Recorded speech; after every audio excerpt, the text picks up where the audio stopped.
Hey everyone, today we are going to solve the Daily LeetCode challenge of 7 January 2024 and the problem statement is Arithmetic Slices II Subsequence. So let's first understand the problem statement. So according to the problem statement, we have been given an integer array nums and we have to find out the count of arithmetic subsequences that has a length greater than or equal to 3. Okay. Now let's first understand what is a subsequence. So subsequence is an array that we form by selecting elements from this nums array by maintaining their relative order.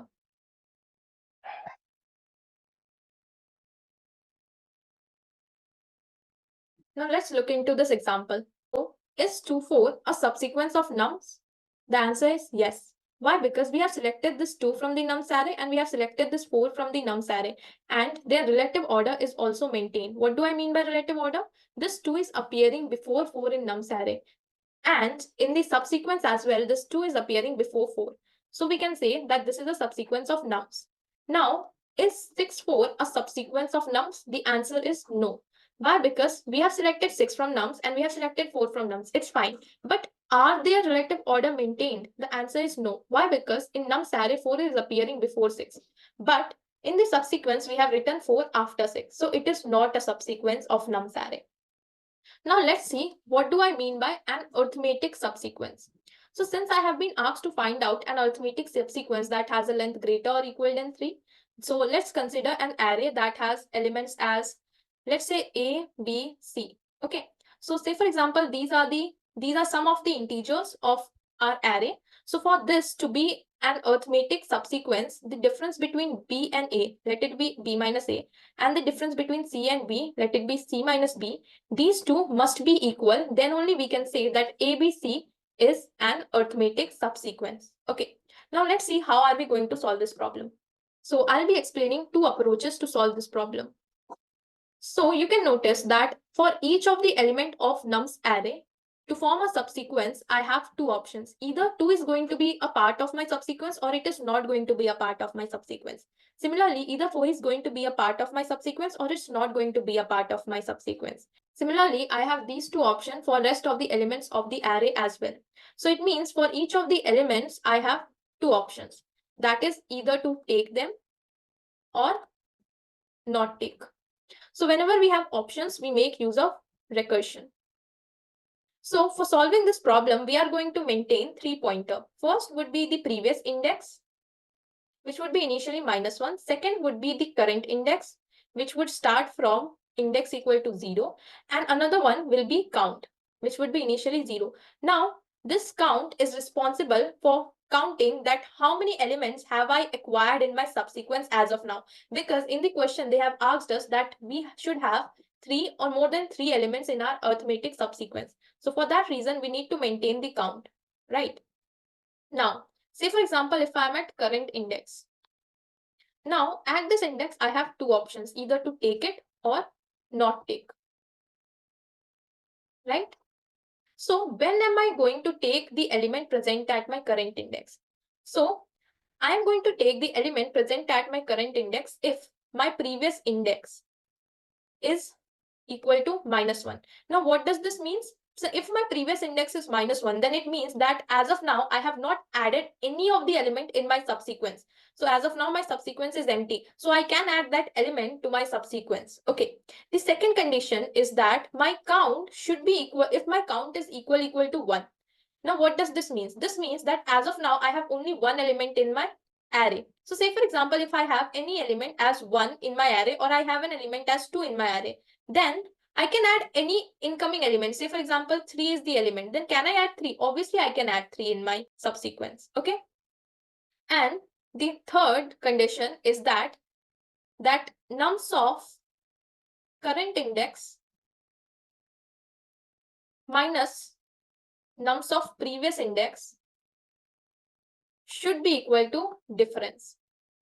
Now, if any of these three conditions is satisfied, then I am going to take my element present at current index. So since I have taken the element present at current index, I'll move to current index plus 1.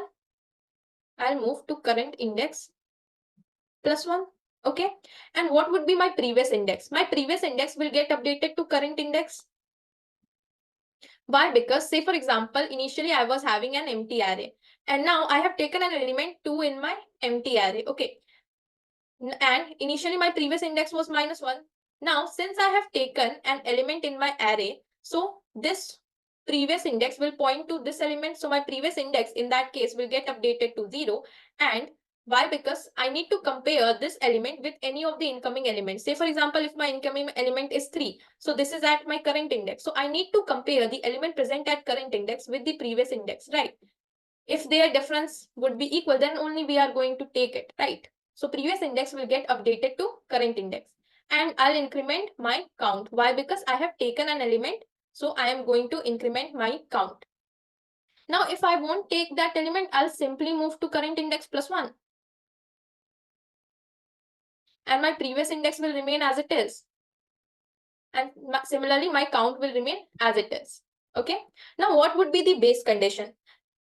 So the first base case would be that I have completely iterated over my nums array and I have completely exhausted the array. So it would be that my current index has become equal to n, if n is the length of the nums array, and at that particular point of time, my count is greater than equal to 3, since we have been asked to find an arithmetic subsequence that has a length greater than or equal to 3. So in that case, what we'll say is that we have got an arithmetic subsequence. So we are going to return a 1. Okay. And another case would be that we have completely iterated over my nums array, but my count is less than 3. So we'll simply write that current index is equal to n.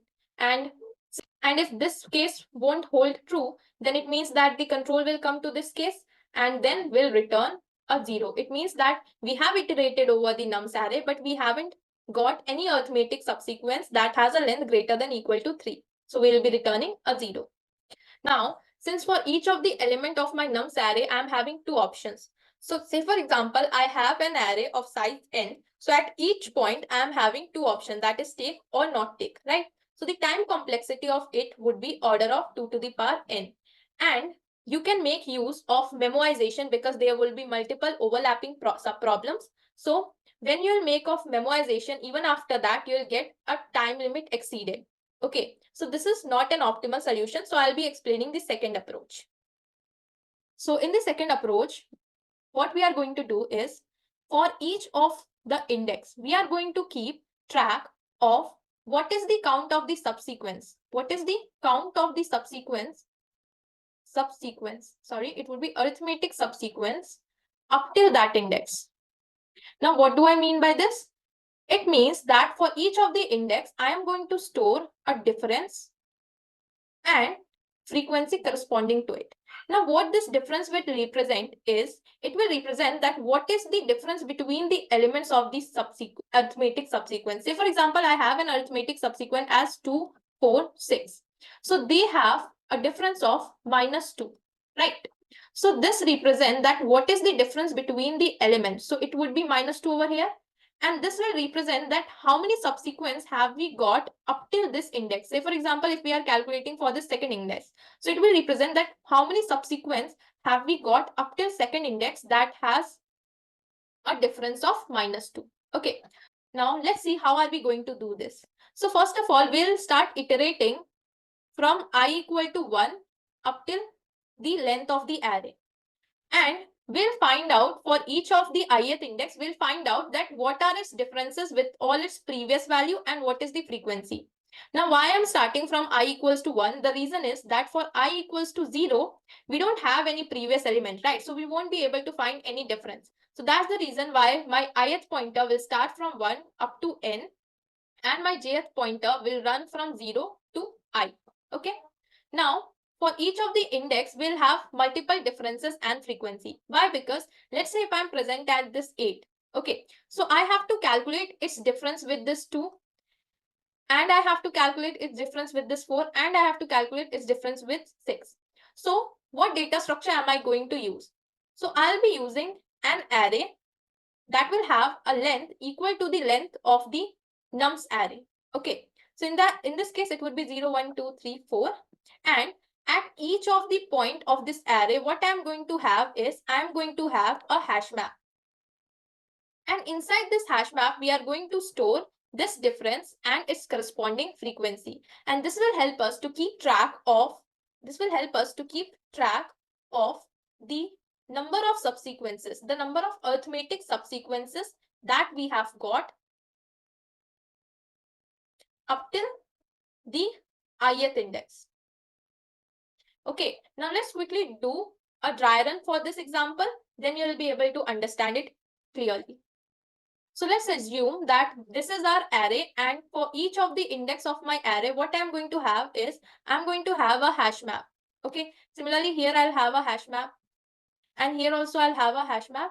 Now what this hash map will store is it will store difference and its corresponding frequency. Okay, now for 0th index I won't have any subsequence because there is no prior element to 2 in this array. Okay, so this would be empty.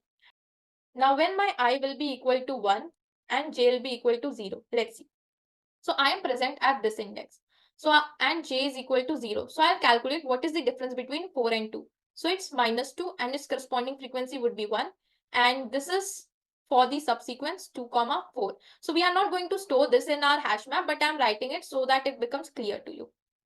Now the jth value will increment to 1 since they became equal. So we are done for this loop. Now I'll become equal to 2 and j will be 0. So it means that we are present at this element. So let's see what are the difference between 6 and 4. So it would be -4 and we are having a frequency of 1. So this is for 2, 6. Now we'll calculate the difference between 4 and 6. So it would be -2. Now you may notice that in our array at 1th index, we already have an entry as -2. Now what does this mean? This means that up till index 1, we have got an arithmetic subsequence that has a difference of -1. So what we can do is we can include this 6 in this subsequence to form a subsequence that has a length greater than 2, right? So what we can do is we can increment this to 2 since we have got two subsequences. What are those two subsequences? First one would be this 4, 6, and the second one would be 2, 4, 6. We are merging this 2, 4 with this 6. So we have got a subsequence that has a length of 3. So what we'll do is in our answer, we'll add this 1. Okay, this would be 1. So now we'll move this jth pointer to 2. So we are done with this call. Now my I will become equal to 3. So let's find out the difference between 8 and 2. So the difference between 8 and 2 is -6 and it has a frequency of 1, and this is between 2 and 8, right? Now let's find the difference between 8 and 4. So it would be -4 and the frequency would be 1. So this is the subsequence 4, 8, right? Now let's find the difference between 8 and 6. So it would be -2, and we will see that in the second index of our array, we have an entry as -2 already present. Okay. Now what does this mean? This means that up till my second index of nums array, we have got two subsequences that has a difference of -2. So what we can do is we can include this 8. Why? Because this 8 is also maintaining a difference of -2. So we can include this 8 in these two subsequences. Okay, so since we are going to include this, so we are going to increment the frequency, so it will become 3. And what are the three subsequences? It is 4, 6, 8. So this is 4, this is 6, and we are including 8. And another one would be 2, 4, 6, this 2, 4, 6, and we are including this 8. And the third one would be this 6, 8. 6, 8. So since we got two subsequences that has a length of 3, this one and this one. So what we are means that has a length greater than equal to 3. So we are going to add 2 to our answer. Now, this was for j equal to 0, 1 and 2. Now j will become equal to 3. So we have completed this loop. Now our ith pointer will increment to 4 and j will again become 0. So now we are present at this point. So now let's find the difference between 10 and 2. So it would be -8 and this is for 2 and 10. Then for 10 and 4, it would be -6, and the frequency is 1. It is for 4 and 10. Then the difference between 6 and 10 would be -4. So now if we look at the second index, we'll find that we already have an entry as -4. Now, what does this mean? This means that up till my second index, I have already got a subsequence. Since the frequency is 1, it means that I have already got a subsequence that has a difference of -4. So it means that I can include this 10 in that subsequence, because this 10 is also maintaining a difference of -4 with the element present at my second index, right? 10 is maintaining a difference of -4 with the 6. So I can include this 10 in my existing sequence. So since I have got a new subsequence, so my frequency will get updated here to 2. And what are the two subsequences? The first one is this 2, 6, comma, will include this 10. And the another one is this 6, 10. This 6, 10. Okay. So here we have got a subsequence that has a length greater than equal to 3. So we will add 1 to our answer. And now our jth pointer will point to 3. Okay. So we have work for j equal to 1, for 2. Now j is 3. So it means that we have to find out the difference between 10 and 8. So the difference between 10 and 8 would be -2. And if we look in our array for index equal to 3, so we can find out that we already have an entry as -2. It means that up till this 3 index, we have already got an entry that has a difference of -2. So it means that we can add this 10 to that existing subsequence, because 10 is also maintaining a difference of -2 with this 8. So since we can add it, so our frequency will get updated to 4 over here. And what are those 4 subsequences? It would be 4, 6, 8, this 4, 6, 8, and we are going to include 10. This 2, 4, 6, 8, and we are going to include that 10. This 6, 8, and we are going to include 10. And the last one would be this 8 and 10. 8 and 10. So here we can see, that we have got 3 arithmetic subsequence that has a length greater than equal to 3. So we are going to add this 3 to our answer. Now our ith pointer will move to 5th index. So we can see that there is no 5th index. So we have completely exhausted the array. So it means that this is our answer, which is 7. Okay. Now let's quickly code this problem. So we will start on by creating a vector of unordered map. Okay. And in this unordered map, we are going to store the difference and its corresponding frequency. Let's name this as memo, and its size would be nums.size. Okay. Now here you can notice in the constraint that the value of nums of I can be greater than equal to -2 to the power 31 and less than equal to 2 to the power 31 minus 1. So there is a possibility that the difference between two of the integers might cross the bound of integer limit, right? So here we will be taking this difference as long, right? Now what are we going to do is, let's take our answer as 0. So we will start iterating. We'll say that current index will start from 1, and it will go up till n. And at each point, I'll say current index plus plus. Similarly, for each of the index, I'm going to look into its previous values. So I'll iterate over the previous, which will start from 0, and it will go up to current index. And I'll say that previous index plus plus. Now, what are we going to do?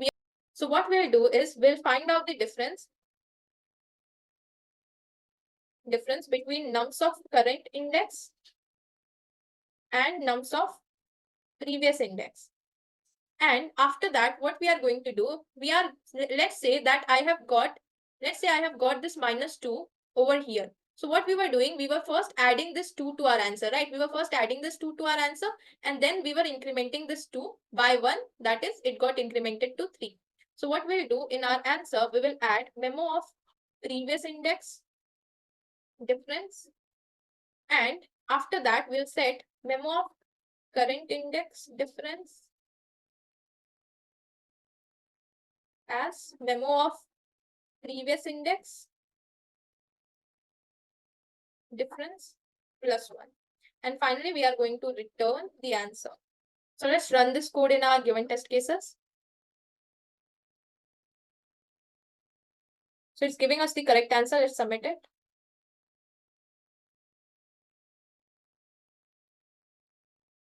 So it got accepted. Talking about the time complexity and space complexity. So the time complexity would be order of n square. Why? Because we are running this for loop, which is going to run up to the nth index, right? So this is taking a time complexity of order of n. Additionally, this for loop is also running for each of the elements. So it is also going to take an order of n. So order of n into order of n will give us order of n square time complexity. And the space complexity will also be of order of n. Why? Because see, we are creating this array, right? We are creating this array which is of the length of the given nums array. So it is of order of n length. Now inside this array, we are again having this hash map, and in the worst case, you can see that it's having a length which is one lesser than the length of the nums array. So we can say that the space complexity is also n square. So that's all for today's daily LeetCode challenge. Thank you.